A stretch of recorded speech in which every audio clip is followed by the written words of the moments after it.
Boa noite, feliz 2014 para você, 2014 ano de muito futebol, ano de Copa do Mundo, ano de muitas emoções e ano do centenário do Palmeiras.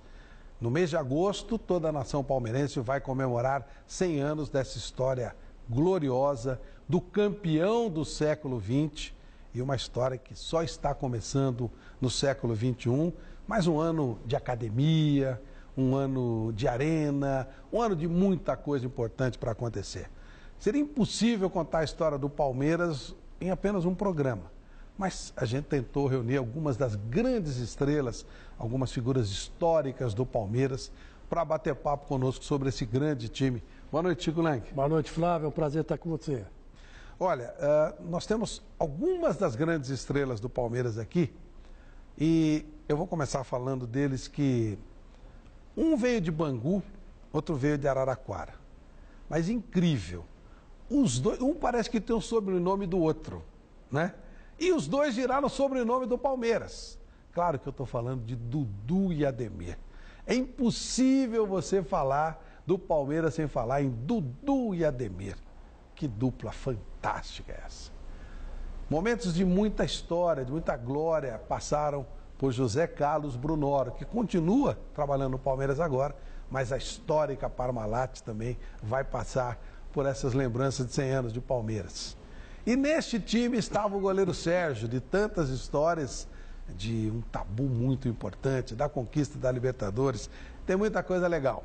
E para nos ajudar a amarrar essa história, o historiador do Palmeiras, o Fernando Galupo, que tem tanta coisa bonita escrita pelo Palmeiras e que vai nos ajudar nessa noite especial do futebol e especial do Palmeiras. Rápido intervalo, já nós começaremos a falar um pouquinho, homenagear um pouquinho da grande sociedade esportiva Palmeiras, 100 anos de grandes histórias. Voltamos já.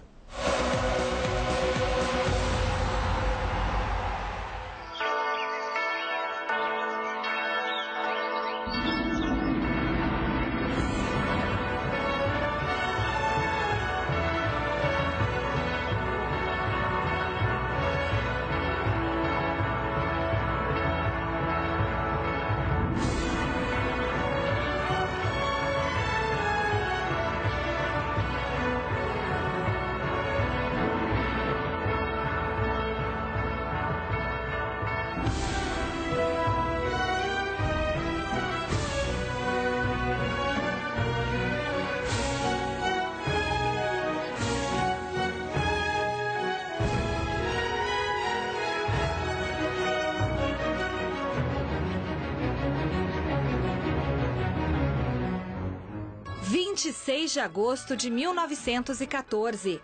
Inspirados pela visita ao Brasil do Torino e do Pro Vercelli, equipes italianas de futebol, alguns jovens vindos do país europeu para São Paulo decidiram fundar um time para representar os imigrantes da velha bota.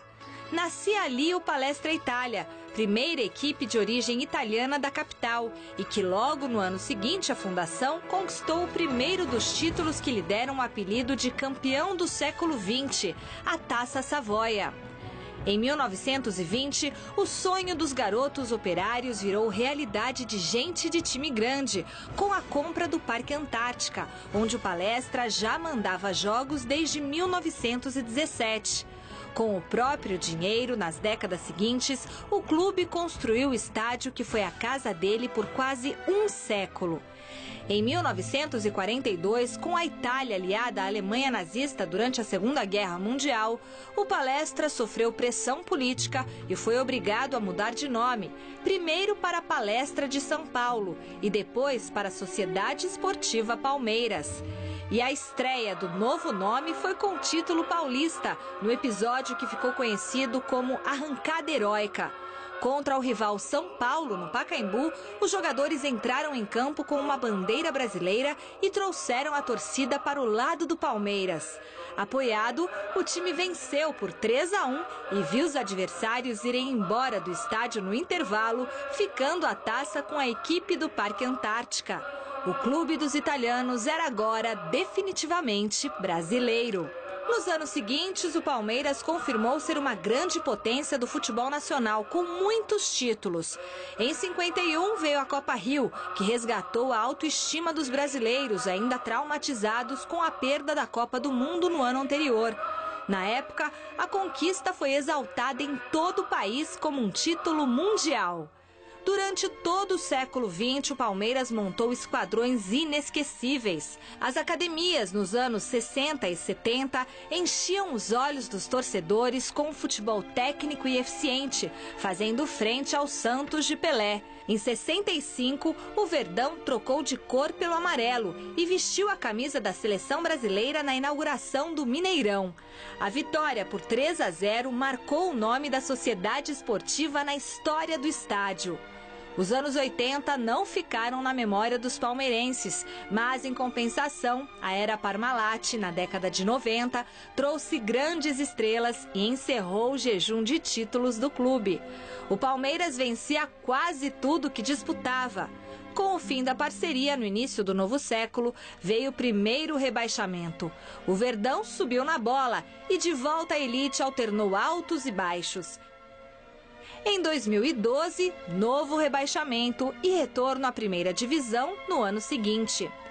Craques da história do futebol brasileiro como Heitor, Julinho Botelho, Oberdan Catani, Valdemar Fiume, Djalma Santos, Ademir da Guia, Leão, Dudu, Luiz Pereira, Leivinha, Rivaldo, Evair, Edmundo, Alex e Marcos são alguns dos vários nomes lendários que vestiram a camisa verde. Os títulos em 100 anos de existência não são poucos. Os principais foram conquistados pelo time de futebol, embora o Palmeiras tenha destaque também em outras modalidades. Entre os grandes troféus, 22 estaduais, 13 títulos nacionais, uma Libertadores e a Copa Rio de 51. 2014 começou e para o torcedor palmeirense a Copa do Mundo não importa. Este é o ano do Palmeiras. Dentro de campo, retorno à Série A, mas com incertezas em relação à equipe. A grande felicidade vem de fora de campo, ou melhor, dentro de um novo campo, que é o grande presente já garantido para o centenário. A volta para casa com a entrega do Allianz Parque, prevista para o segundo trimestre do ano. Com uma das histórias mais bonitas do futebol brasileiro, cheia de dificuldades superadas na base do coração e de glórias alcançadas dentro de campo com honra e lealdade, o Palestra tem um grande desafio pela frente no século XXI. Se precisou de 86 anos para ser o campeão do século XX, o Palmeiras tem o mesmo tempo até o fim deste século para repetir a façanha. Os palmeirenses não têm dúvidas de que isso é possível. Parabéns, Palmeiras, pelos 100 anos enaltecendo o futebol brasileiro.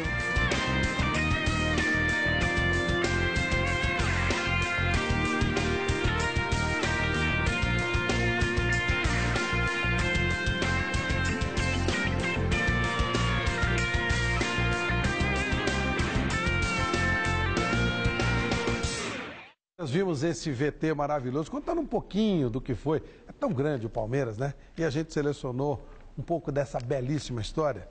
Fernando Galupo, você como historiador do Palmeiras, tem algum momento que te chama mais a atenção? Se você pudesse escolher um momento de tanta história mágica que a gente viu um pouquinho aí, tem um em especial para você?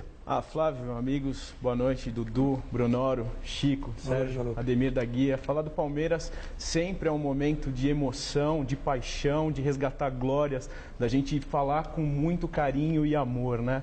Eu digo que um momento ápice, né, que talvez nós nem aqui estaríamos para começar a conversar sobre 100 anos, seria aquele jogo épico da mudança de nome em 1942, né, no abençoado dia 20 de setembro de 42, aonde morria o líder Palestra Itália e nascia a Sociedade Esportiva Palmeiras. Acho que ali é um momento chave, porque sem dúvida alguma, revisitando os arquivos da Sociedade Esportiva Palmeiras, a gente nota que aquela partida, se tivesse um desfecho diferente de uma conquista palestrina, muito possivelmente mudaria toda essa história e talvez o Palmeiras e o Palestra poderia ter interrompido toda essa sua saga gloriosa, né? Mas se formos escolher os recortes, aí são inúmeros, né? Você tem os anos 30, onde a afirmação do Palestra Itália, né, do plano patrimonial com a consolidação do primeiro estádio de concreto armado, o estádio Palestra Itália,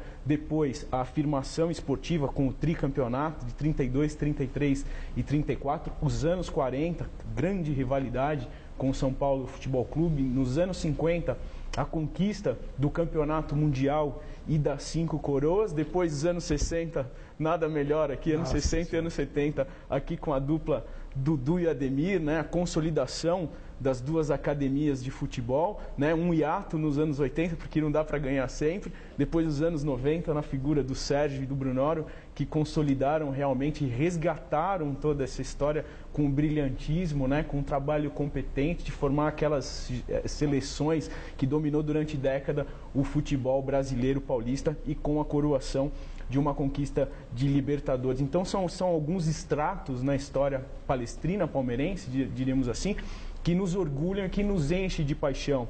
Cada geração tem seu momento especial, né? Eu, como um filho da fila, né, da geração do leite, não tenho como não negar o grande jogo do dia 12 de junho de 93, o 4-0. O Sérgio estava lá. O Sérgio, um protagonista, o Brunoro, que, né, um mentor intelectual na formatação desse elenco, junto com todos os pares. Quer dizer, então, para nós, em especial, vivencialmente, foi meu primeiro título de estádio, né? Mas ainda garoto, né, saboreando das histórias do meu avô, do meu pai, o que essa dupla, Dudu e Ademir, deixou de legado com o seu futebol mágico e encantador. Bem a propósito disso, um carioca, filho de um craque. É muito difícil, né, ter um pai craque e um filho craque. Aqui nós tivemos fenômenos. Domingos da Guia, aqueles que viram, dizem, era um fenômeno. Ademir da Guia eu tive a felicidade de ver.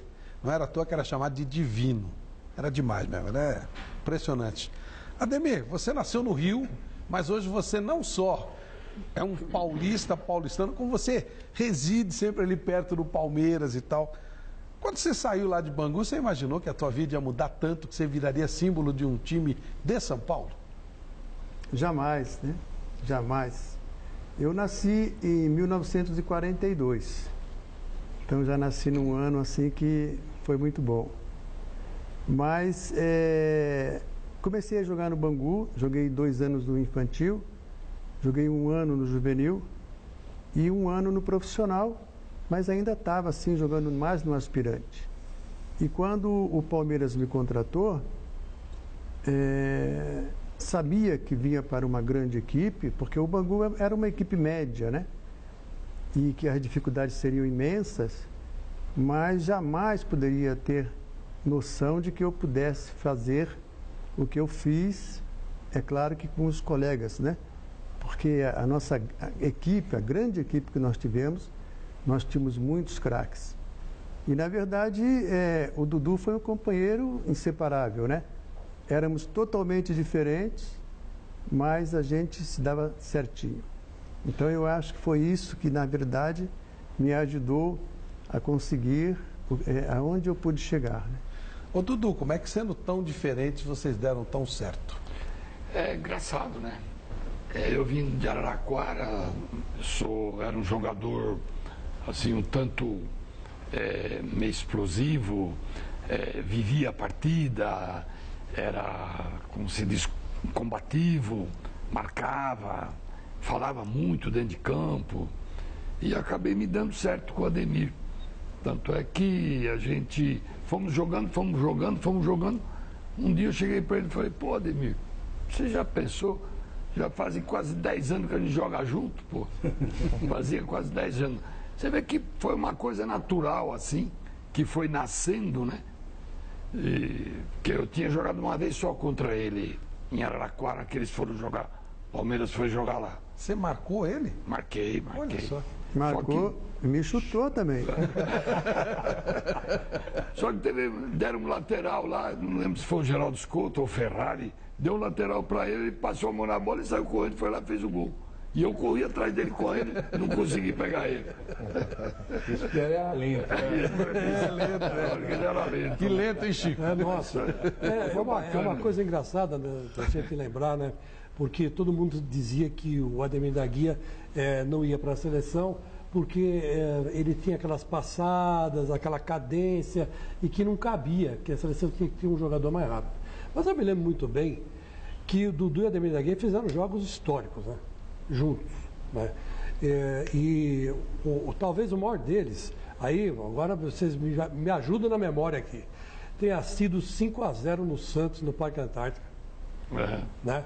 Foi 64. Foi 64. Final do ano. Final do ano. Esse jogo, eu estava no Parque Antártico. Pelé jogou todo mundo? Jogou todo mundo. Opa. Jogou todo mundo. Durval, Coutinho, Pelé e Pepe.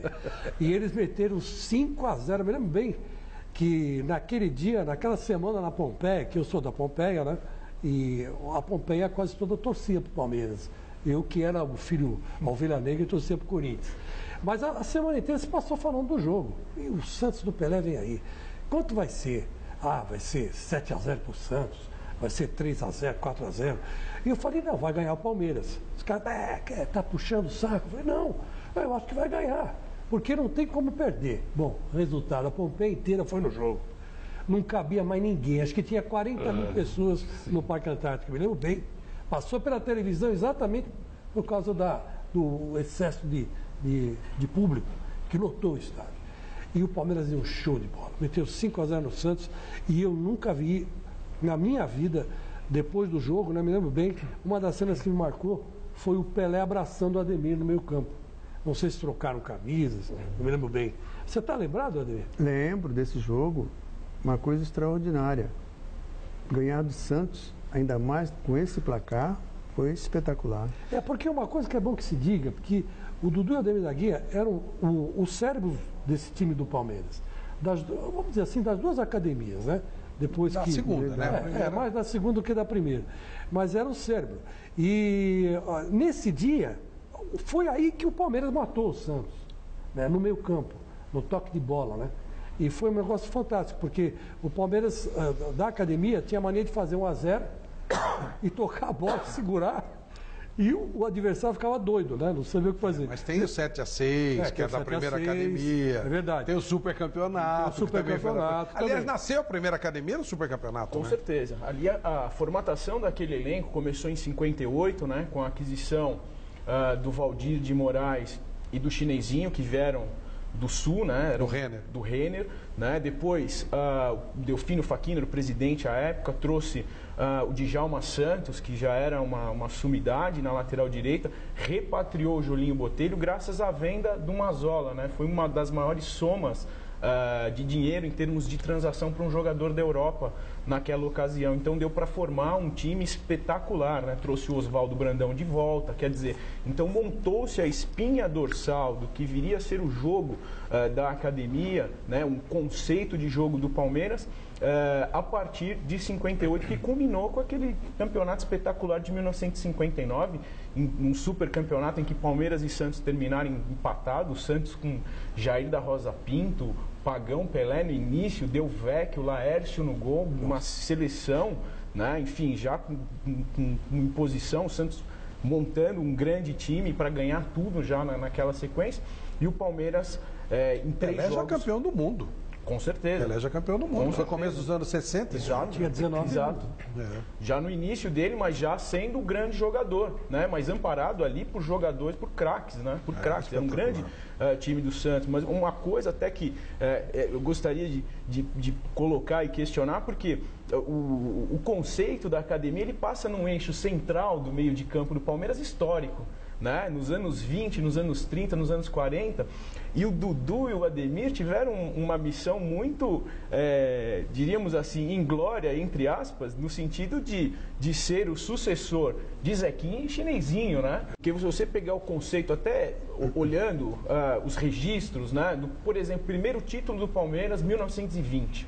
O registro do relato do jogo dizia-se que o Palmeiras fez um jogo para parar o Paulistano. O Paulistano era uma potência, vinha de 4 títulos seguidos, era aquele time mágico, chamado como glorioso, ganhou tudo, ninguém conseguia parar ele. Frederich e companhia. Né? Já era um time consagrado, era a base do time que foi campeão sul-americano, primeiro título da seleção brasileira. Então, em 1920, tem um confronto Palestra e Paulistano que para a cidade, né? E no relato do jogo, o Palmeiras ganha por 2-1 num jogo de desempate, num jogo épico. E ali já dizia que o Palmeiras conseguiu parar o jogo do Paulistano através do passing game, num jogo de se fazer academia. Como o Chico falou, de troca de passe. Troca de passe. Então tá na essência, tá no DNA do Palmeiras isso. E a construção dessas equipes dali em diante é muito curioso, porque a gente fazendo um cruzamento histórico, a gente vê muito forte um eixo central, né? Então nos anos 20, você tinha um grande cabeça de área, que era um organizador defensivo, assim como era o Dudu. E um grande meia articulador, que era o plano ofensivo, o cérebro do time. Então, era o corpo e a alma. Né? Nos anos 20, você detecta isso muito bem com o ministro, né, que chegou a ser a seleção. Depois, na defesa, você tinha ali Pigali, que também participou da seleção brasileira em 1919. Depois, nos anos 30, você vai ver Ministrinho como o eixo organizador do sistema ofensivo do Palmeiras, e você vê atrás um Serafini, que depois veio jogar na Itália, na Lazio, naquele primeiro êxodo dos primeiros tempos do profissionalismo. Nos anos 40, você pega Valdemar Filme e Lima. Depois, o time campeão das 5 coroas e do campeonato mundial, Luiz Villa e Jair da Rosa Pinto. Zequinha Chinesinho, até passar por Dudu e Ademir. Depois um hiato nos anos 80, nos anos 90, Brunoro e todos que fizeram parte daquela composição montaram o eixo novamente. César Sampaio e Mazinho, que depois resgatou o título do Brasil que nós ganhamos há mais de 20 anos. Ou seja, que foi as peças ali que movimentavam o Palmeiras, né? Outro exemplo mais recente, para ficar mais vivo, né? Que todos debateram a respeito disso, a última conquista em 2012. Qual que foi a grande mudança do Filipão para que o Palmeiras tivesse a estabilidade e ganhasse a Copa do Brasil? A colocação do Henrique na cabeça de área para dar o equilíbrio defensivo, que é o que faltava àquele time, e o Valdívia comandando no plano ofensivo. Então, consciente ou inconscientemente, você perpassa mais ou menos por esse caminho na história do Palmeiras. Sérgio, para você, o maior jogo com a camisa do Palmeiras foi o da quebra do tabu, 12 de junho de 92? 92 ou 93? 93. Sem dúvida. Para mim, é o começo, né? Estava participando daquele campeonato, uma infelicidade do Veloso, machucou a mão no 4º jogo do Campeonato Paulista e eu tinha começado minha carreira em 92 como profissional e estava vindo numa crescente muito boa. E tanto é que quando ele machucou, né, até tivemos uma reunião, fui chamado, foi engraçado que eu fui chamado para uma reunião, o Brunoro é testemunha disso, o Brunoro, o Vanderlei e o Zé Mário. E foi engraçado assim, você tem a oportunidade, né? Se você não for bem, nós vamos ter que contratar. Porque eu era o prata da casa, o Veloso machucado, o César machucado. E aí o Zé Mário até falou, não, ele está aqui treinando, já faz 1 ano e meio, ele vai dar conta. Então, tudo para mim era novidade. Quando eu entrei, fui jogando, fui ganhando, a estreia contra o Santos, Ponte Preta, enfim.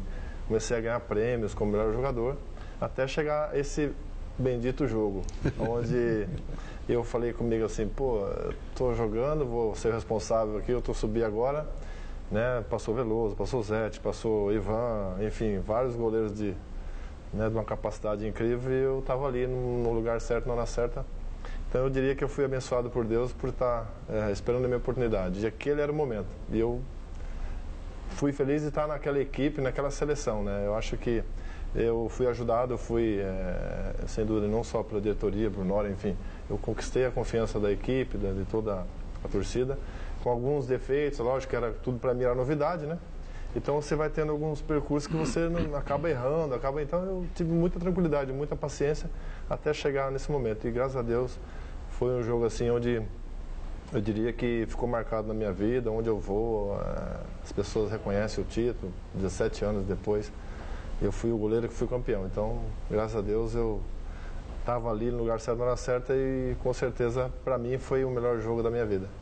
Brunoro, E o Palmeiras também tem o privilégio de ter feito a maior parceria da história do futebol brasileiro. Dá para fazer outro igual? E fala um pouquinho, como é que foi essa Parmalat Palmeiras? Bom, acho que invertendo, acho que dá para fazer outro igual. Acho que as empresas, se tivessem coragem, daria para fazer igual. Acho que é um modelo muito factível para o futebol, né? Muito factível. A construção desse projeto foi uma coisa inédita, porque o Palmeiras ele queria ter um elenco bom, porque 17, 18 anos sem ganhar. Tinha algumas pessoas do Palmeiras ligadas à Parmalat. A Parmalat tinha um time na Itália e estava começando a fazer aquisições no Brasil. E a Parmalat sempre acreditou no esporte como meio de divulgação mundialmente. Então resolveram pegar esse projeto do Palmeiras e falar, bom, vamos fazer uma coisa parecida com a Itália. E o começo foi difícil, porque a Parmalat ela nunca fez nenhum projeto em que ela não participasse da gestão em nenhum esporte. Desde a Fórmula 1, se vocês lembrarem, o carro Brabham, Parmalat, com o Piquet, todos os projetos da Parmalat ela queria participar da gestão, porque ela queria saber o que era feito com o dinheiro dela. E no meu caso foi uma situação muito engraçada, porque eu era diretor executivo e técnico da Pirelli de vôlei. A Pirelli estava desativando o esporte lá e teve uma reunião na presidência da Pirelli para ver se a Parmalat queria pegar o vôlei. E eu passei as informações do vôlei e o presidente da Parmalat começou a falar de futebol. E eu sempre fui viciado em futebol, gostava muito, até eu sou técnico formado por hobby, né? Eu fiz um ano de treinador de futebol por hobby, já era técnico consagrado de vôlei e fui fazer por... Não sabia disso. Sou técnico formado. Aí ele falou assim, pô, você gosta de futebol? Gosto, pá. E aí no dia seguinte ele me chamou na Parmalat, falou pra Pirelli, ó, eu posso continuar esse assunto lá na Parmalat, tal. Eu achei que ele ia pegar o time de vôlei. O seu Grisende falou, olha, eu estou procurando um executivo aqui para tocar o projeto, eu não tenho noção disso. Você já é executivo na Pirelli, cuida de todos os esportes lá e tem um prestígio aqui, eu estou precisando, senão eu vou buscar um executivo italiano, né? Eu falei, poxa, estava saindo da Pirelli já, achava que esse modelo de ter um diretor executivo era uma coisa que poderia até ajudar o esporte, né, de uma maneira diferente. E como ajudou, né? Aí eu falei, me dá uma sala aí para mim pensar. Ele falou, uma sala? Eu falei, em 2 horas eu te resolvo isso. Aí em 2 horas eu pensei, passou um filme na minha cabeça e tal, falei, pô, acho que é isso mesmo. E aceitei, né? E aí nós montamos um projeto em que seria totalmente inédito, uma empresa participar da gestão junto com o clube. Aí nós resolvemos chamar de cogestão, porque aí não mexia com os estatutos do clube, né? E foi um sucesso realmente. O Palmeiras e a Parmalat estipularam objetivos de quem era quem no projeto. Eu era o executivo da empresa. A gente tinha uma diretoria de estatutários também, que era o Tipulo, o Serafim e o Strufaldi. E na época era o Faquina, depois veio o Mustafa. E foi realmente um período diferente, né? Porque nós colocamos uma visão empresarial dentro do futebol, uma visão de marketing dentro do futebol. E aí começamos a trazer jogadores, que também tudo os melhores jogadores, mas tinham vários jogadores que eram jogadores de potencial. Edmundo, Sérgio, Edilson, Roberto Carlos. Só que na minha concepção, até de ter sido um ex-treinador, eu sempre gostei de uma coisa que um grande técnico de vôlei falava: o time ideal ele tem que ter 2 jovens, 2 médios veteranos e 2 veteranos, né? E eu achava que um time de futebol também devia ter os jovens, o médio veterano e o veterano, né? E no Palmeiras, quando nós começamos a trazer os jogadores, eu falei para a Parmalat, nós temos que trazer jogadores que já venceram, porque a gente está com a autoestima muito baixa, né? 17 anos sem ganhar. Então a gente precisava de jogador que tivesse já tido perfil de campeão. Tanto é que em 92 nós saímos de 13º lugar no Paulista para ser vice-campeão. Nós trouxemos o Mazinho, o Zinho, ressuscitamos o Evair, o César, todo mundo. Quer dizer, já tinha um grupo que já tinha esse perfil de vencedor. Rivaldo, né?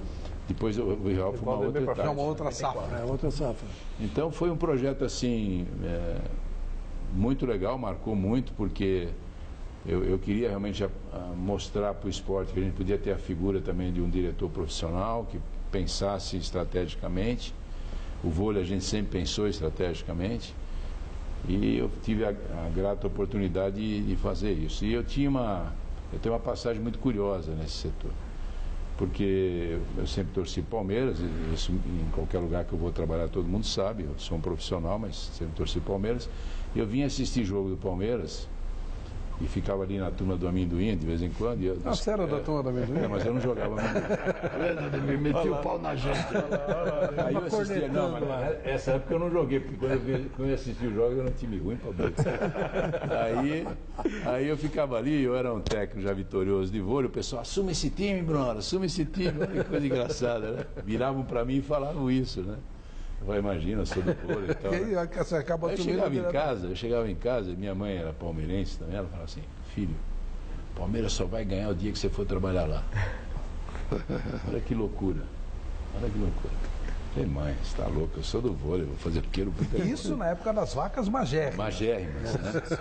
E aí, essa coisa engraçada, né? E aí ela morreu, nunca viu eu ser campeão, lógico. Ela não chegou a ver? Não chegou a ver. Foi um período assim, que a gente conseguiu, o elenco era muito legal, o elenco também era com uma personalidade muito forte, né, Sérgio? E eu sempre gostei disso, porque quem tem personalidade forte quer ganhar.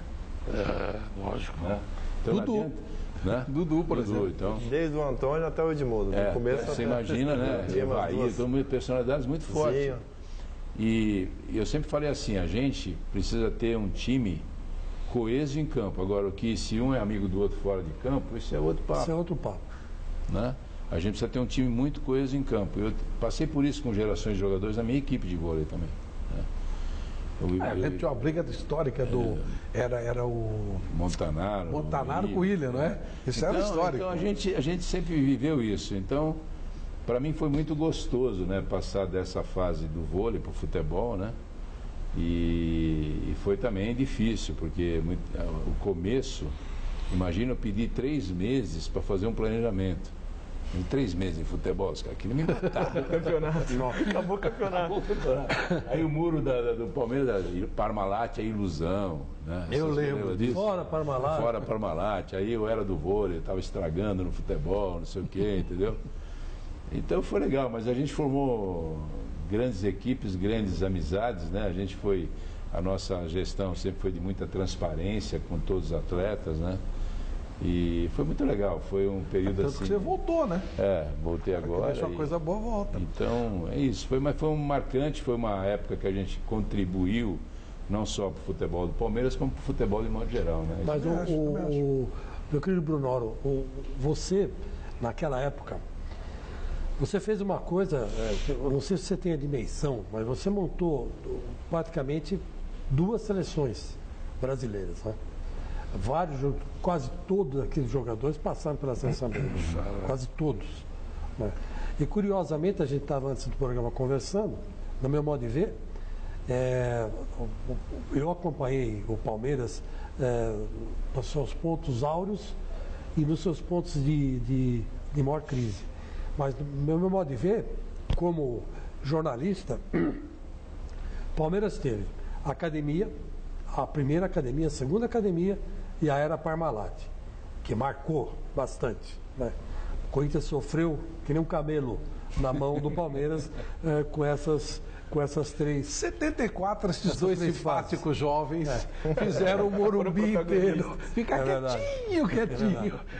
É verdade. Na conquista do título que não veio. E você sabe que uma coisa, Dudu e Ademir da Guia, o Dudu falou há pouco que vocês se entrosaram naturalmente. E uma vez nós fizemos aqui um programa, eu e o Fernando Solera, há um tempo, com o Sócrates e o Casagrande.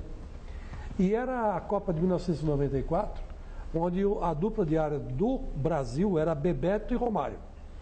E o Casagrande e o Sócrates ficaram revoltadíssimos, porque eles achavam que o Bebeto e o Romário não eram uma dupla, que a dupla era uma coisa que acontecia naturalmente, acontecia dentro e fora de campo. E aí eles citaram o Dudu e o Ademir da Guia. Então vamos Olha lá. que coisa, Vocês coisa eram engraçada. amigos Como fora do campo uma também, dupla. Ah, sim. Amigos, realmente, ou só... Não assim de toda hora estou na casa dele, ele está na minha casa. Não isso, mas a gente tem uma identificação natural, né? É difícil assim explicar. Teve alguma A gente briga se entre dava vocês bem. alguma vez? Não, Briga não. Alguma vez? Não, o Dudu era uma pessoa que ele ajudava todos os jogadores.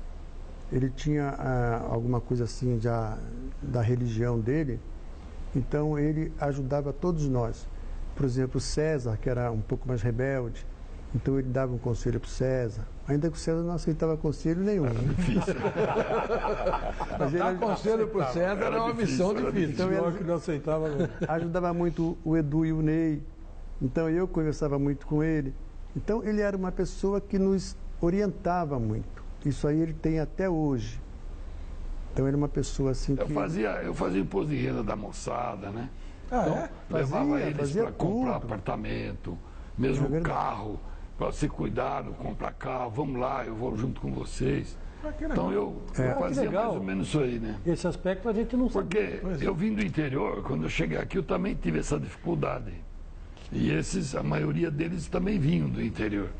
Então eu procurava ajudar, aluguel de casa, comprar uma casa, um apartamento. Não, Era Só o cara ser contador enganado. também. O Dudu era contador. Você formou, Eu sou contador, formado. né? Ah, então por isso você tinha facilidade de fazer imposto de renda. Facilidade tinha. Ah, entendi. O Ademir, e o divino? O teu pai era divino, e claro, filho de divino, divino é. Mas como é que começou o divino no Palmeiras? Então, o meu pai, quando jogou no Uruguai, meu filho falou ontem, pai é Uruguai I, tem o I no final, né? Então, ele jogou um ano lá e ele ganhou esse apelido de Divino Mestre. Uhum. E em 61, quando eu cheguei aqui no Palmeiras, os jornais colocaram que o Palmeiras tinha contratado o filho do Divino Mestre. Então foi por isso que ficou o Divino. E depois de muito tempo, uma revista colocou que eu tinha herdado o Divino, mas não tinha herdado o Mestre. O Mestre não conseguia herdar, então foi só o Divino. Aí eu fiquei muito contente. Bom, tá bom, o Divino está muito bom. Então, na verdade, o apelido é do meu pai. É verdade, mas você, esse apelido caiu muito bem em você. Caiu. Eu, graças a Deus, consegui jogar 16 anos no Palmeiras e a nossa época foi de muitos craques. Então, eu acho que uma equipe facilita, né, quando você tem grandes jogadores, como foi a época do Brunoro também. Era uma equipe que formava de muitos craques, né? Então, isso aí foi muito bom. Ademir, eu tive a honra de escrever o livro do Djalma Santos. Uhum. E ele dizia assim: o Ademir jamais perdia a calma. O Ademir era muito tranquilo. Ele conta de uma história que você estava na piscina, tomando sol, eles te jogaram dentro da piscina e você simplesmente saiu nadando.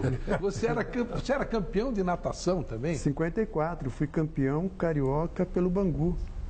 Em 54. E os caras quiseram brincar com você te jogando dentro da água. Me jogaram dentro da água. Me pegaram, me jogaram. E eu também nunca tinha falado nada, né? Mas eu fui campeão carioca de natação. Então, Dudu, você como você ajudava todo mundo, é claro que você era o líder. Deixou me jogar, né? Ele deixou. Pois é, o líder é que gritava com todo mundo. Tinha que gritar com o Ademir algumas vezes ou não? Tinha. Não, de vez em quando só, né? De vez em quando. Mas era difícil, né? Mas eu peguei mais essa coisa na frente da equipe quando o Brandão assumiu o Palmeiras. Porque quando ele assumiu, ele foi delegando para mim algumas orientações para mim, dentro de campo, orientar a equipe. Você era a voz do Brandão dentro de campo. Isso. Tanto é que teve uma palestra, que ele chegou, pôs todo mundo sentado, pôs uma lousa e mandou eu explicar o esquema de jogo que ele gostava que o time fizesse dentro do campo. Eu fui lá e eu expliquei. Explicar o dele, o esquema dele. É o esquema dele. O esquema dele. E eu então era mais E aí ou ele menos. inverteu tudo, entendeu? Favoreceu, Por isso que quando você parou de jogar, você já assumiu o time e ganhou o título de 76, que só queria quebrado pela Parmalat já com o Sérgio. Porque, então, veja bem, quem era o técnico antes de eu assumir era o Dino Sani. E eu estava como olheiro do Palmeiras. Eu ia assistir jogo aqui, jogo ali, ajudava nos treinamentos, tudo mais. Aí o Dino estava colocando o Didi de volante, que era de Rio Preto, muito bom jogador. Só que Didi e o Ademir, os dois jogavam soltos.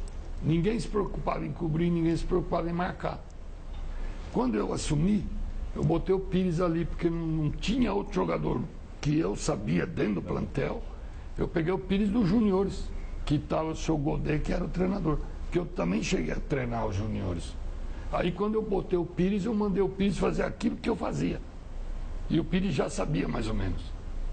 E aí, então aí ficou fácil, dali nós fomos campeão. E uma equipe modesta, simples, né? Vamos fazer um rápido intervalo, estamos homenageando o Palmeiras, 100 anos de histórias.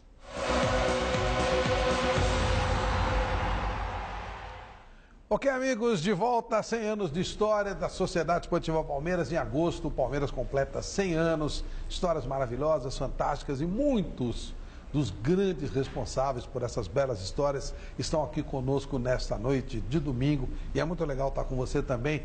Mais uma vez, um grande 2014, ano de centenário do Palmeiras, ano de Copa do Mundo, ano de inauguração da Arena Palestra, muita coisa legal acontecendo. Chico Lenk.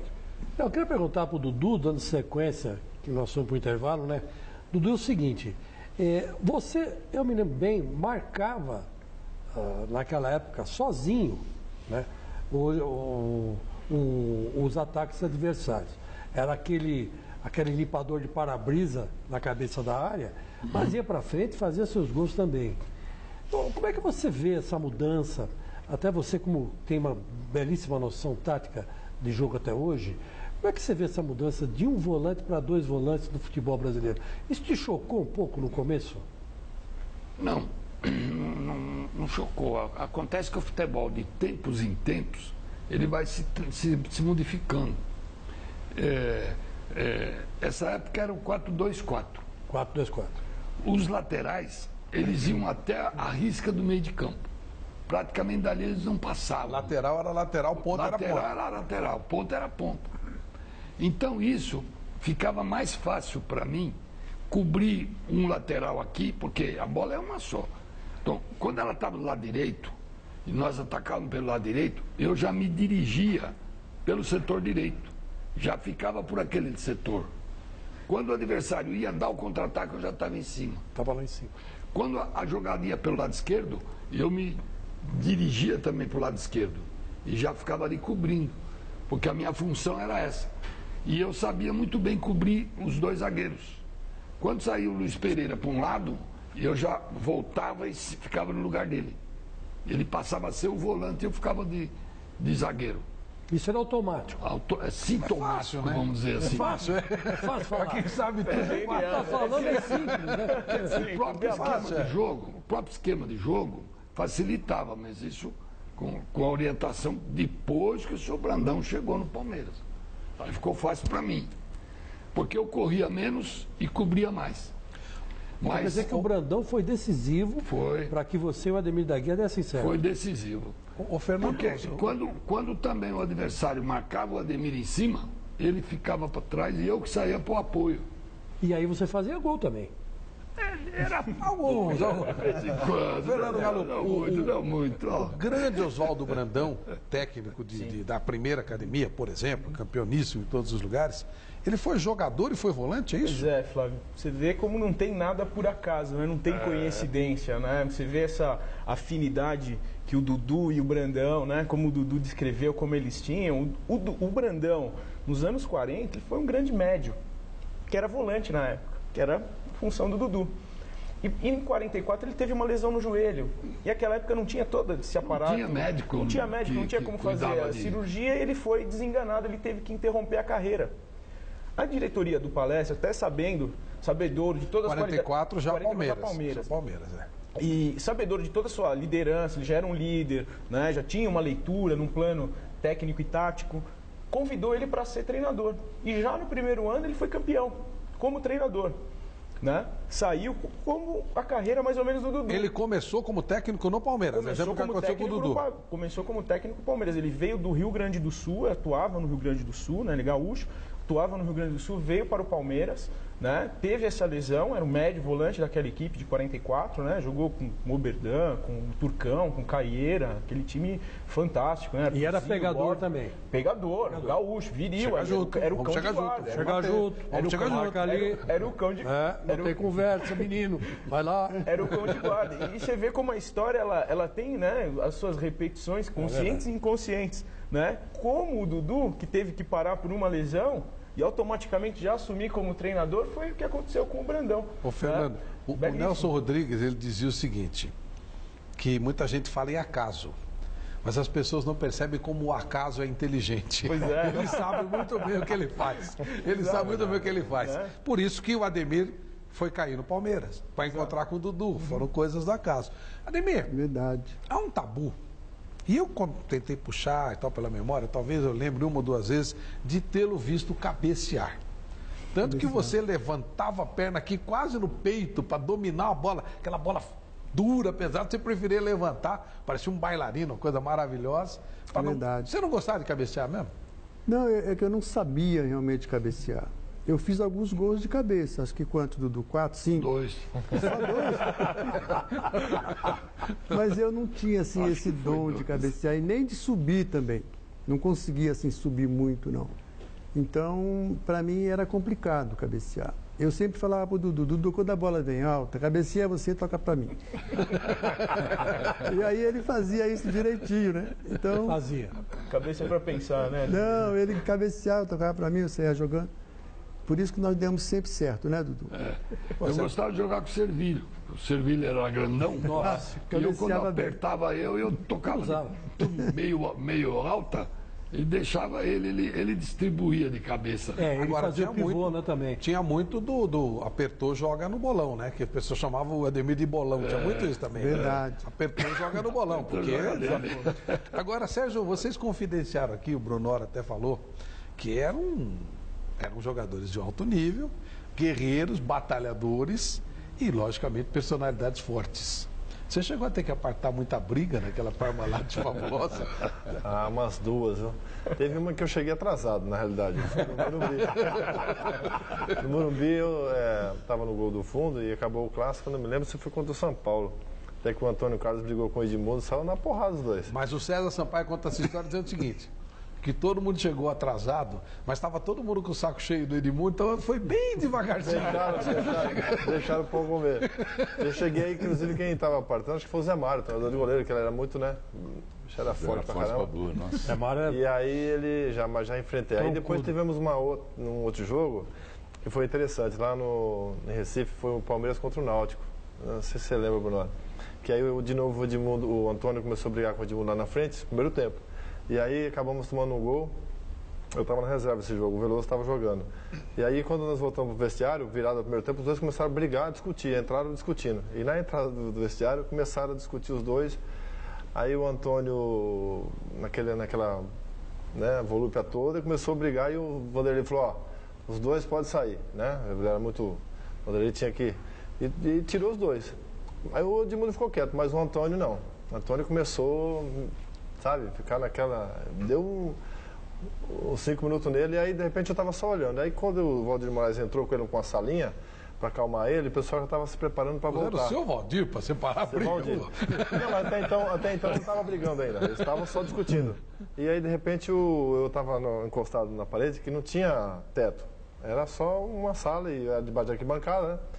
E aí, trancaram a porta e o seu Valdir estava lá dentro com o Antônio. De repente, o Antônio pulou aquilo, cara. Ele subiu lá em cima e pulou para brigar com o Vanderlei. Com o Vanderlei? Aí já mudou o negócio. Aí ele pulou, quando ele pulou e caiu no chão, aí ele caiu na minha frente, assim, cara, de chuteira e tal, e foi pra cima, queria brigar. Aí eu peguei ele assim, né, levantei ele assim, peguei ele, levei lá pra dentro novamente. Aí ele falava assim, me solta Veloso, me solta Veloso. Será que ele tava... Eu falei, nossa, tava feio o negócio. Aí eu peguei ele, botei lá pra dentro, falei, seu Valdir, segura aí que nós temos que voltar. E ele tava querendo, então ele ficou mesmo... Essa foi uma das brigas que eu tive que entrar para apartar, literalmente. E aí esse jogo, acho que não sei se nós ganhamos, empatamos, depois tivemos uma uma longa, né, reunião, o Brunoro tá sabendo, foi lá, reuniu o Brunoro, enfim, o Vanderlei, mas era dentro do campo ali. Engraçado que agora os dois são amigaços, né? O Edmundo é um cara... É incrível, mas o Edmundo ele é um cara dócil. É que ele tinha coisas que... Mas ele tem coisas assim que dá para entender, né? Ô, Brunoro, e óbvio... A vida ensina também. Também, verdade, também, mas é incrível. O Brunoro, 2014. Estamos em 2014. Palmeiras foi dentro do que se propôs a fazer no ano passado. Fez com correção. Ganhou a Série B. O Palmeiras... conseguiu até com uma certa facilidade o principal objetivo. E estamos um ano todo pela frente aí e a gente sabe das dificuldades. O que é que o palmeirense pode esperar para esse 2014? Tá, eu só queria voltar um pouquinho no tempo, só para dar uma pitadinha aqui. Você gostou do negócio da briga, né? Eu adoro. Não, tem que ter briga, senão a coisa não anda, eu concordo. Como italiano, tem que ter discussão. No caso da personalidade forte, não, mas tem que brigar. Vontade de ganhar. Alguém tem que falar bravo, não tem como ficar um Casa italiana é assim. Então, assim, só uma coisa que é engraçado, os tempos, né? Quando eu cheguei na Parmalat, eu tinha aquela visão do vôlei de ficar bastante tempo junto, o time, né? E no futebol já não existia mais isso, né? De me jogar 16 anos, 10 anos, quer dizer, não existia mais. Então, eu falei para a Parmalat, eu espero poder manter pelo menos um time 2 anos juntos. Eu quero que primeiro os jogadores dêem o retorno técnico para depois dar o retorno econômico. Então, eu consegui, esse é um orgulho que eu tenho, de os times lembrarem, né? Escalar o time de 93, 94, de 96, 97, entendeu? Coisa que não existia mais no futebol. Verdade. Né? E que foi muito legal. Hoje, a cada 6 meses, troca a escalação. Troca tudo. E eu consegui fazer 2 anos. Eu imagino eles ficaram 16, né? Lindo, é muito lindo isso, né? Você está ressaltando, consegui fazer 2 anos. Você vê que coisa interessante, né? Bom, 2014, o que a gente sempre planejou, e as dificuldades são diferentes, né? As situações são diferentes. Claro. A gente acha que o Palmeiras tem que ter sempre um time muito competitivo. Muito competitivo. O ano passado a gente conseguiu ter essa competitividade. Todo mundo falou que a Série B foi fácil e tal, mas a gente deixou ela fácil. Claro. Né? Claro. Então a gente quer ter um time competitivo. O time competitivo, ele briga para ganhar, ele não briga para cair. Né? Então esse é o conceito que a gente quer passar para o Palmeiras. Independente de valores, essa coisa toda, o importante é que o Palmeiras tenha um time competitivo. Né?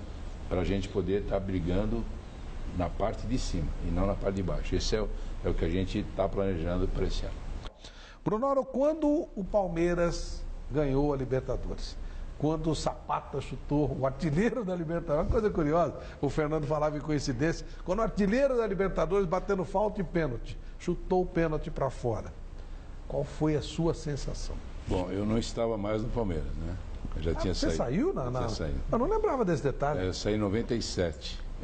97. Ué, eu não lembrava desse detalhe, olha que coisa. Porque ainda era o time da Parmalat. Era o time da Parmalat. Eu tinha saído um ano antes, né? 90, isso aí foi em 98. Por que você saiu? Eu sei que eu achei que eu tinha que tomar novos rumos. Né? Eu acho que eu já tinha conquistado bastante coisa. Mas esse dia eu estava no jogo, né? Eu considerava aquilo para mim um filho também, né? Claro, era o teu filho que estava lá, sem dúvida. E foi a única coisa que na minha época eu não consegui, foi o título da Libertadores, né? Então eu acompanhava torcendo muito, falava muito com o Vicente, que era o presidente e tal. E eu saí, achei que era o momento de sair e montar minha própria empresa, que eu estava com uma projeção muito grande, não via no mercado nenhuma empresa de gestão, tinha muita coisa de marketing, mas não de gestão. E também eu passei uns anos sabáticos assim na Fórmula 1, fiquei 5 anos na Fórmula 1. Foi. Com o Pedro Paulo Diniz, eu queria até aprimorar meu grau de profissionalismo, uma série de coisas, e acho que eu consegui uma vivência muito grande que para mim somaria muitas coisas, né? Mas foi emocionante aquele título, bastante emocionante, e torci muito e acho que era uma coisa que a Parmalat queria muito, era o título da Libertadores. A gente queria, quando assumiu, ser campeão de tudo, né? Mas faltava aquele negocinho, o Grisende era até doentio o negócio dele de ser campeão mundial, né? E como o Grisente foi uma pessoa que acreditou muito em mim, na Parmalat, que era o presidente, né? Então eu torci também muito para que isso acontecesse, para que a Parmalat, junto com o Palmeiras, né, pudesse passar essa mensagem mundialmente. Porque o projeto foi tão legal, né, dessa união, e que a gente era matéria de revista no mundo todo. Porque o futebol brasileiro conseguiu passar por uma profissionalização. Quando eu cheguei no Palmeiras, eu achei tão estranho assim, vai ser o primeiro trabalho profissional no futebol. Eu falei, mas a única modalidade profissional no país é o futebol? Como vai ser? E o pior é que é verdade mesmo. Eu falei, mas que coisa estranha, né? Que todas as outras modalidades eram amadoras, o futebol era o único que era profissional. Depois falam dos nossos patrícios, né? Coisa maluca, né? Eu falei, coisa maluca isso, né? Eu falei, mas como é que vai ser o único trabalho profissional no futebol? O futebol era a única profissional, né? Então, era uma coisa bem legal e uma coisa que ficou muito clara, né, que eu acho que foi o sucesso da parceria, é assim, a Parmalat, a gente montou um projeto que, quando houvesse divergência, valeria a opinião do Palmeiras. Do Palmeiras? Do Palmeiras. Porque eu falei assim, a Parmalat, ela está no Palmeiras, ela não é o Palmeiras. Né? O Palmeiras é muito E chegou grande. a acontecer isso? Chegou várias vezes. Então, valia sempre a do Palmeiras. Porque eles são os donos da marca, não é a Parmalat, né? O clube é muito maior que todos nós. Conta, por exemplo, uma divergência assim que precisou ir para o tribunal de apelação, vamos dizer assim. Contratações. Contratações? Contratações. E às vezes até o Palmeiras tinha razão, sim, porque às vezes a Parmalat se empolgava, né, cara? Queria isso, queria aquilo, e o próprio Palmeiras, não, acho que é muita coisa, a gente não tem também, até com a preocupação de amanhã a Parmalat sair, né? E não tem, então... Depois tinha que segurar. Dá um exemplo, vai. Rapaz, teve, deixa eu ver nomes, né? O próprio Maradona, que nós somos atrás. Maradona? Maradona. Nossa. Você sabia que nós estava no Nápoles? Ele estava no Nápoles, sabe? Tentar comprar o Maradona. A Parmalat queria comprar o Maradona? Maradona. E aí? E aí fez todo o contato, eu fui falar com o Maradona. Né? Ele estava onde? Ele estava saindo do Nápoles, né? Nossa, só isso? Só isso. Do auge do negócio. E ele era uma figura controversa, né? Imagina, aquele negócio de droga, essas coisas todas, né? E o Palmeiras eu falei, a gente fez um contato e tal, eu falei, não, é melhor parar mesmo, acho complicado, eu não cheguei nem a falar com ele, fui para a Argentina, mas não cheguei a falar com ele, né? Mas todos os contatos já tinham sido feitos, né? E eu acho que o Palmeiras tinha total razão nisso, né? Mas o Palmeiras é que brecou.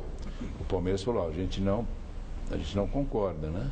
Então, assim... Por causa do perfil dele, era isso? Do perfil, de uma série de situações, né? Então... E ele acabou indo jogar no Sevilha, um time muito menor que o Palmeiras.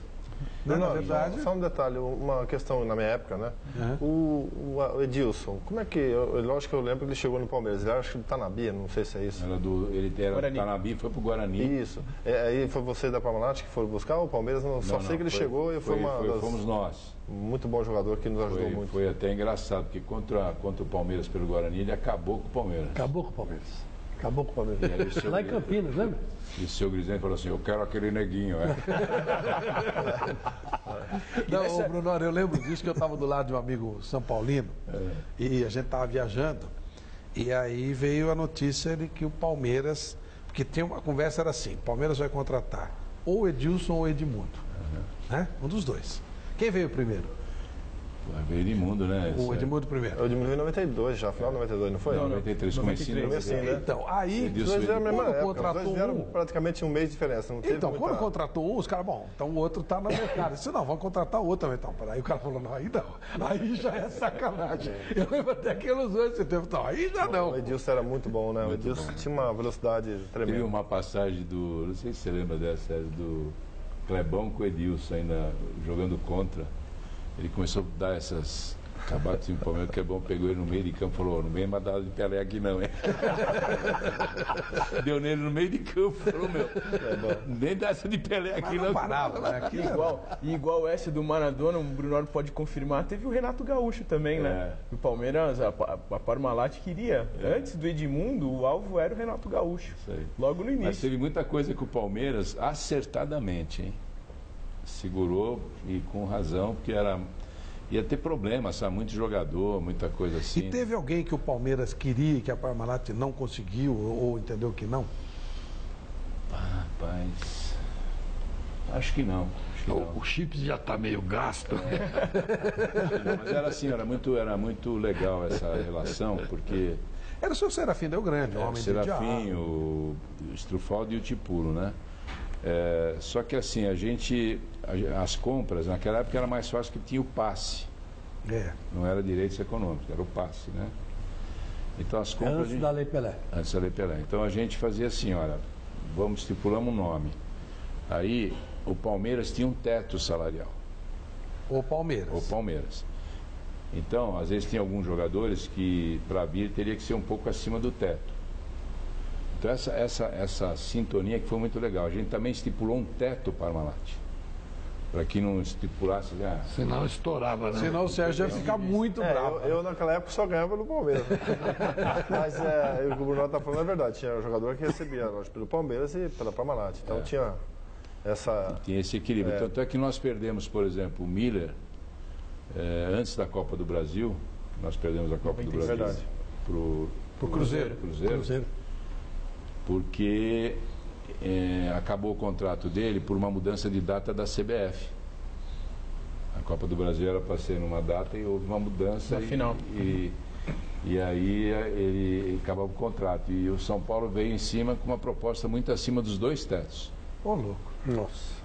E aí eu falei, ele falou, você não vai me pagar? Eu falei, não, amigo, eu não vou fugir do nosso teto, até porque depois eu vou ter que aumentar todo mundo e tal. Ele tinha um teto para jogadores de seleção também, entendeu? E ele não era de seleção, né? Na época. Né?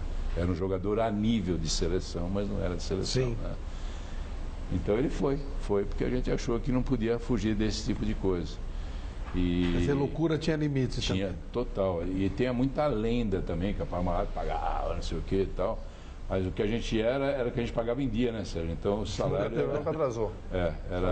O mês tinha realmente 30 dias, né?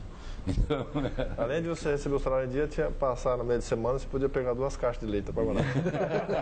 Amaral sempre no primeiro da fila.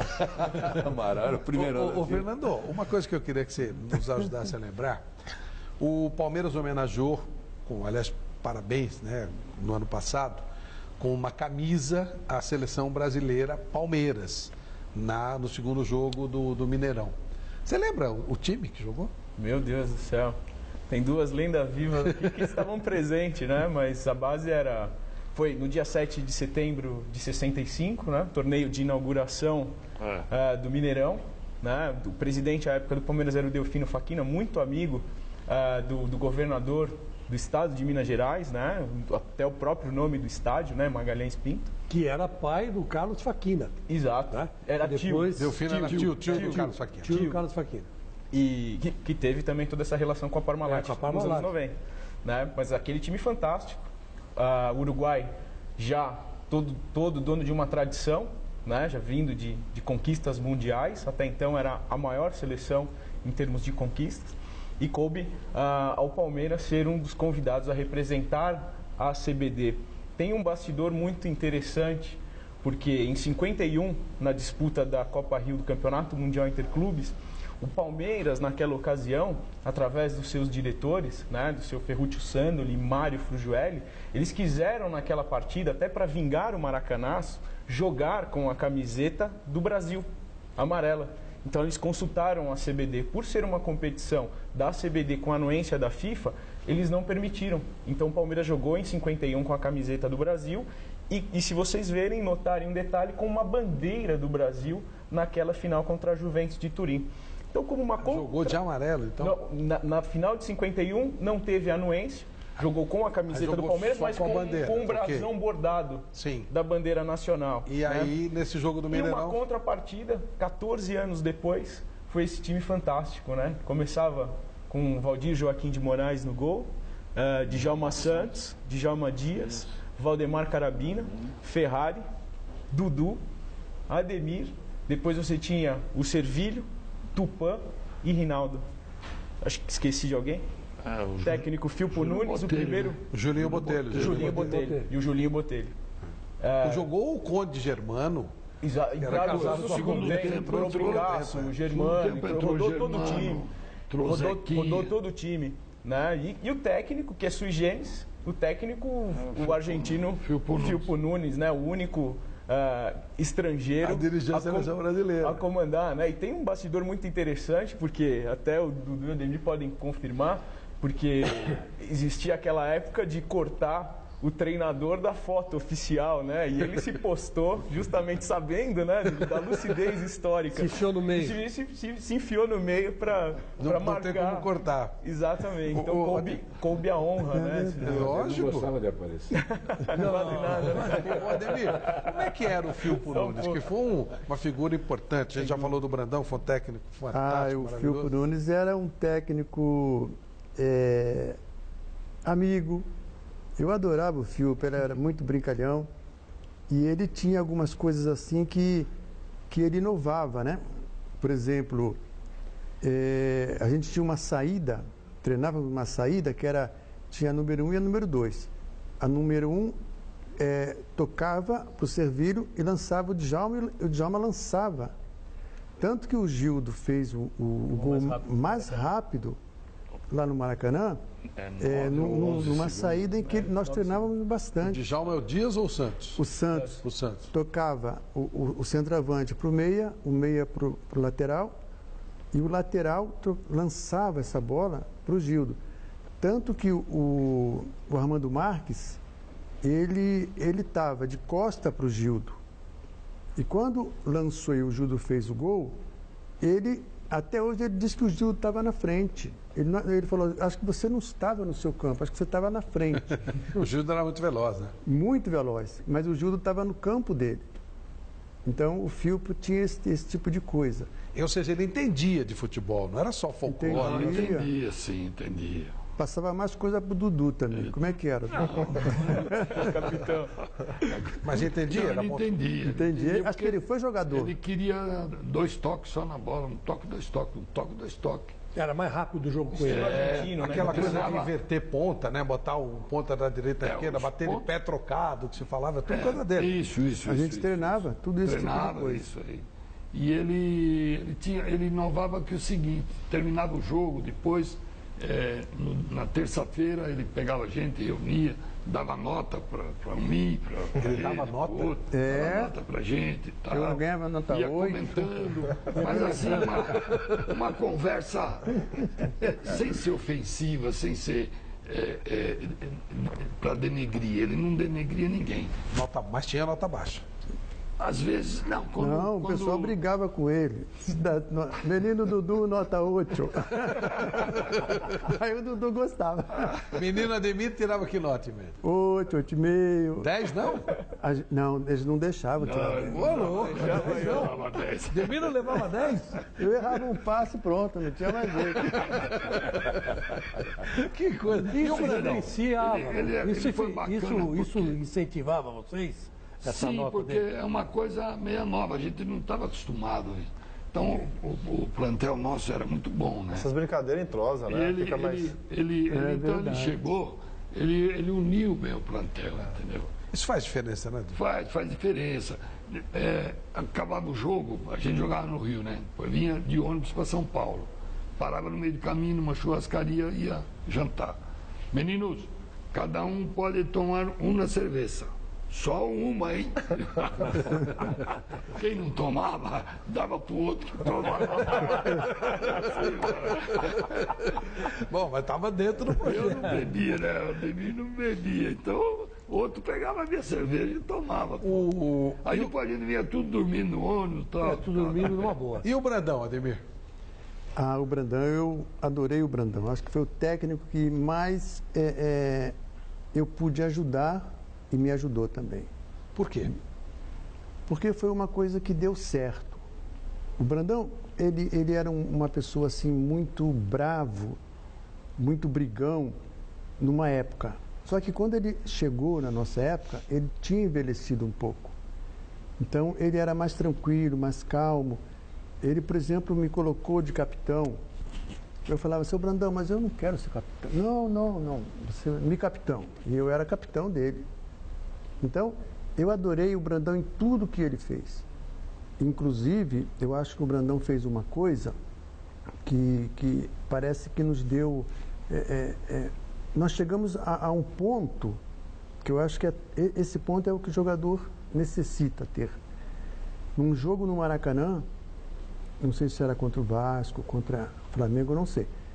Nós chegamos do vestiário, não sei se o Dudu lembra disso, ele mandou nós sentarmos o vestiário bem amplo, nós sentarmos todos nas cadeiras, assim, né?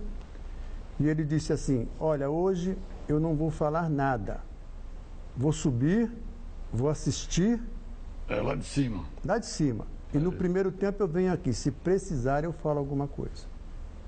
Aí nós nos trocamos, entramos. Mas por que isso? Era alguma bronca? Porque ele entendia que o que nós íamos fazer era aquilo que ele queria. Ele já tinha passado para nós. Não era bronca, era uma espécie de técnico, não era bronca. Não precisava falar mais. Nada.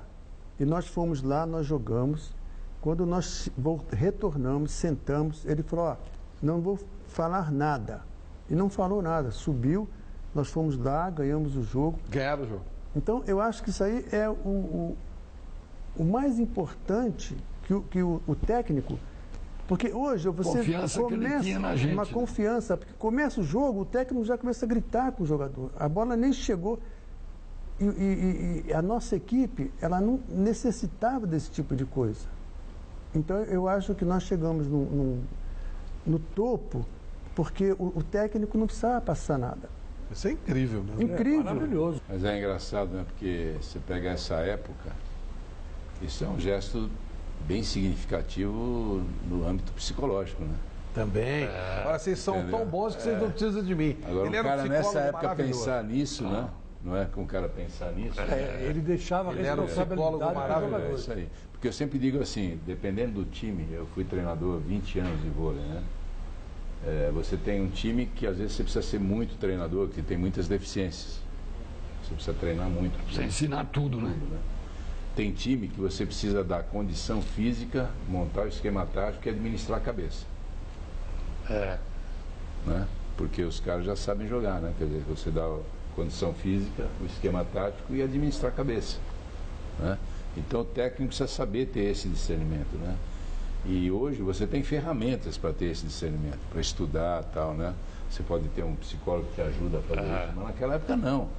Quer dizer, o cara que já pensa assim, ele estava acima do tempo, né? Ele está tão à frente do tempo histórico que ele introduz, né, o preparador de goleiro. Né? Ele que é o seu Valdir, né? Ele que alça o seu Valdir de Moraes. E o Oswaldo Brandão, ele consegue ser unanimidade nos dois maiores, né, rivais aqui de São Paulo, no Palmeiras e no Corinthians.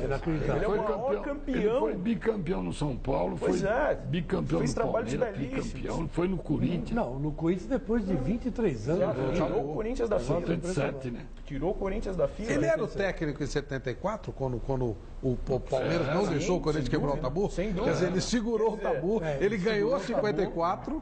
Ele Exato. era o técnico do Corinthians em 54. Exato. Aí ele não deixou quebrar o tabu em 74, foi quebrar em 77. Exato. Ô Sérgio, para a gente voltar a tocar um pouquinho no grande momento do Palmeiras, na Libertadores, você começou a campanha da Libertadores e no meio dela veio o Marcos, é isso, né? Ou era o Veloso? Não, foi o Gato Fernandes. Gato Fernandes. Eu fui campeão paulista, Rio São Paulo e brasileiro. Aí no ano de 94 nós fomos para a Libertadores, já com Copa do Brasil, acho que paulista também. E eu jogando todos esses jogos, acabei não indo muito bem na Libertadores. No jogo de lá contra o Boca Juniors eu fui expulso pela primeira vez. Uma infantilidade, uma situação onde nós estávamos perdendo. E aí eu fui pegar uma bola, o cara jogou por cima de mim, eu fui dar um empurrão nele assim, mas aí aquela história toda, né? Fui expulso e já estava no momento meio de cobrança, aí o Gato Fernandes foi contratado, porque o Veloso não voltou, né? O Veloso foi embora, e aí ficou eu, o Gato Fernandes e o Marcos. Aí o Gato Fernandes começou a jogar, jogou essa Libertadores, ele jogou a segunda, após a classificação da primeira fase, o Gato Fernandes jogou a segunda, o mata-mata. Tanto é que nós viajamos para o Japão, naquela viagem onde foi questionado que por que foi viajar para lá tal, e voltamos e jogamos contra São Paulo. E perderam. Perdemos. O primeiro jogo foi o Zete pegou tudo no Pacaembu, enfim, foi 0-0. Nós viajamos depois desse jogo, né? Isso. E aí nós ficamos, acho que 17 dias lá fora. Pro meio da guerra lá, né? Não, isso foi no Japão. Esse jogo foi no Japão. Aí nós voltamos, ficamos... A Chechênia foi em 94, né? Que 94, lá na Geórgia. E nós voltamos e ficamos ali no hotel na Atibaia e ficamos acho que uns 5, 6 dias treinando. E já fomos direto pro jogo, ele jogou, o Gato Fernando jogou, eu fiquei no banco. E aí perdemos, era mata-mata, né? O Euler, se não me engano, fez um gol, 2 gols. 2 gols do Euler e o Evair de falta, 2-1. E aí ali parou, tivemos Agora, o jogo mais marcante dessa campanha, o Sérgio, era o goleiro, a goleada histórica contra o Boca, a maior goleada que o Boca Juniors tomou em toda a 6-1 com o Menota, o técnico, o tal do Atique e tal. Ele se ferrou. Impecável. Foi o jogo de volta. Tecnicamente, Foi o jogo de volta. Tecnicamente, foi uma partida. Meu gol de pênalti só, foi de pênalti. Mais perfeito. Mas seria importante que você falasse do seu amigo. Eu falei 7-1, foi 6-1. Você falasse do seu amigo Marcos nesse momento de Libertadores, isso tudo. Então, ele na verdade, quando ele surgiu no Campeonato Paulista, 93, com o Veloso machucado. Ele jogava nos juniores e tal, ele subiu para reserva. Ele já era o terceiro goleiro, ele subiu para ficar no banco comigo. Foi aí que ele foi morar na minha casa e que ficou 1 ano e meio comigo. E ainda contava as suas coisas sobre ele. E aí nós ficamos ali, como o Dudu, feijão, como o Dudu e Ademir, a gente teve uma amizade, lógico, de irmãos. A gente praticamente vivia junto na concentração. E, enfim, ele estava sozinho em São Paulo, nós ficamos amigos ali, treinava junto, concentrava junto, jogava junto. Então foi assim uma amizade realmente de irmão. E aí o Marcos ficou essa convivência comigo ali todo o tempo. E depois que eu saí, o Marcos voltou para os juniores e aí ficou o Gato Fernandes. E aí eu fiquei no banco. E aí o Marcos conhecer, né, até ele estourar mesmo jogar, foi 96, ele começou a sair, eu já estava no Flamengo. Teve 95 para 96, eu já fui pro Flamengo, ficou o Veloso e o Marcos. Então teve um revezamento. Eu joguei, fui campeão, teve uma passagem boa, depois o Veloso voltou, 95, 94, 95, jogou até 99 aí. E o Marcos foi revezando com o Veloso nessa... Então os três têm as suas histórias ali, ó. Tem os seus momentos. Seus momentos ali. Bacana, legal. Hoje a gente, conversando, tem muita história para contar. E o feijão? Do feijão, eu falei, daqui a pouco eu vou ter que fazer um comercial do feijão, porque todo lugar que eu vou é do Marcos feijão. conta, engraçado que é assim, eu falei, Marcos, você conta muito do feijão, porque só vem essa aí pra cima de mim. Porque ele escreveu o livro e falou do feijão. Né? Aí ele vai na televisão, o primeiro que vem na cabeça é do feijão. Ele chegou lá pra mostrar que ele te mandava em casa, ele falou pra mulher dele, pô, cadê o feijão? Não tem feijão? A mulher dele falou, batata, bife, arroz, tudo, não tinha feijão. Ela falou, tem feijão, peraí que eu vou pegar o feijão ali. Pegou a lata de feijão e me mandou. Aí eu morava lá. Eu conheço toda essa história, eu treinei os dois, né? Aí eu falei assim, meu Deus, agora ele vai matar ela, velho. Ele vai matar. Eu peguei, fui lá pra fora, falei, vai matar. E a hora que eu voltei, tá pegando feijão. Eu falei pra ele assim, pô, você não fez nada, velho. Ele falou, se fosse cozido... Fica desperdiçando comida, cara. Eu chorava. Ele falou assim, ó, se você chegar lá no Palmeiras e contar pra alguém, você tá ferrado. Eu falei, pô, nós somos parceiros, certo? Aí, imagina. Mas tem várias, né? A gente conviveu 1 ano e meio juntos, imagina, recém-casado. E eu, pô, aquele sistema bruto da roça. Só você para levar também, um amigo para morar em casa sendo recém-casado. Você tem ideia, né? Mas aí é que fala, o Marcão estava morando debaixo da arquibancada, em 92, 93 não tinha aquela estrutura toda, o CT. E, meu, eu jogava, ia lá conversar com ele e a gente saía junto. E por incrível que pareça, Sérgio, aí eu falei, vamos jantar na minha sogra, que eu recém-casado, tem 3 meses de casado. Aí fui jantar na minha sogra, cara, aí passou o tempo, meia-noite, 11 horas da noite, nós chegamos, portão fechado. Aí falei, pô, Marcão, tem um quarto lá em casa, vamos dormir lá. Aí dormimos lá e eu ia treinar outro dia, treinava junto com ele, né, já estava sendo reserva. Aí treinamos o dia inteiro, no outro dia treinando o dia inteiro, chegou 6 horas da tarde, ele falou, Sérgio, pô, vamos jantar na nossa sogra, porque a comida aqui tá boa. Cara, aí fomos de novo. Eu ia quase todo dia pra minha sogra. Essa caipirada do interior. E fomos lá, pô, aí chegou lá, deu 11 horas da noite, eu falei, Marcão, o portão vai fechar de novo. Eu falei assim, deixa, já tem um quarto na sua casa, eu vou ficar lá. Ficou 1 ano e meio comigo. E aí você imagina. Que fechava o portão, né? Então, assim, foi uma coisa de... Santo portão, né? E ele ia na casa da minha sogra, então ele fez amizade com o meu cunhado, saía. Então ele era muito carente, porque ele vivia sozinho, né? E ele fez uma amizade ali de família, ele ficou da família.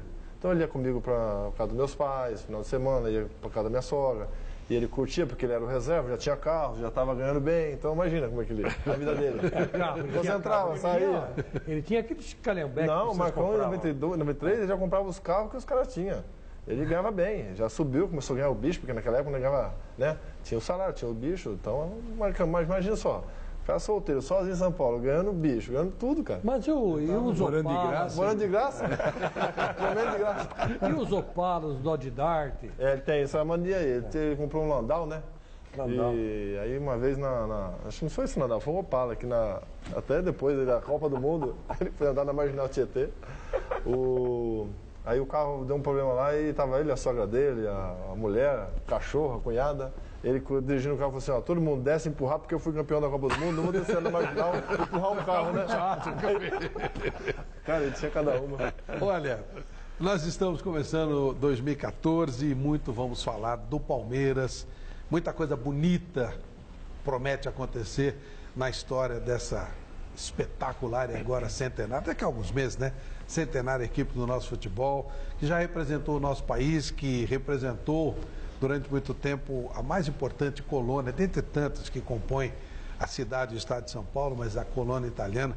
O velho humorista José Vasconcelos tinha mania de dizer o seguinte: em São Paulo, metade da população é descendente de italiano e a outra metade é italiana.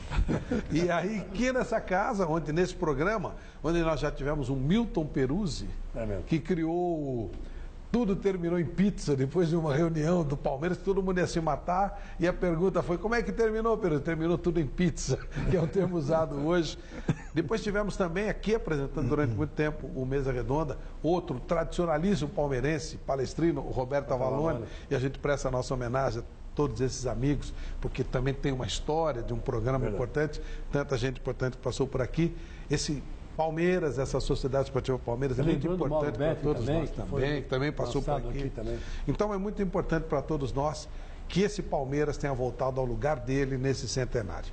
Quero agradecer demais ao Fernando Galupo, parabéns por toda a sua história. Obrigado, ao Sérgio, ao Brunoro, ao meu amigo Chico Lank, e deixar por último essa dupla divina.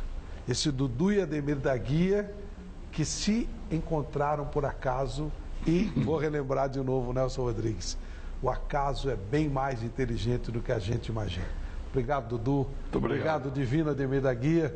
Obrigado a você, meu amigo, que esteve conosco nesse primeiro domingo de 2014.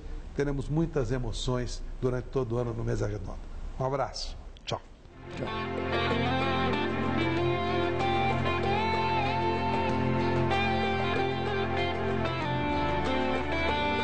Descubra como são produzidos os efeitos especiais no cinema e na televisão com o Vem Comigo. Nesta segunda, 11h30 da noite. Assista agora Hoje Tem e logo após, A Máquina.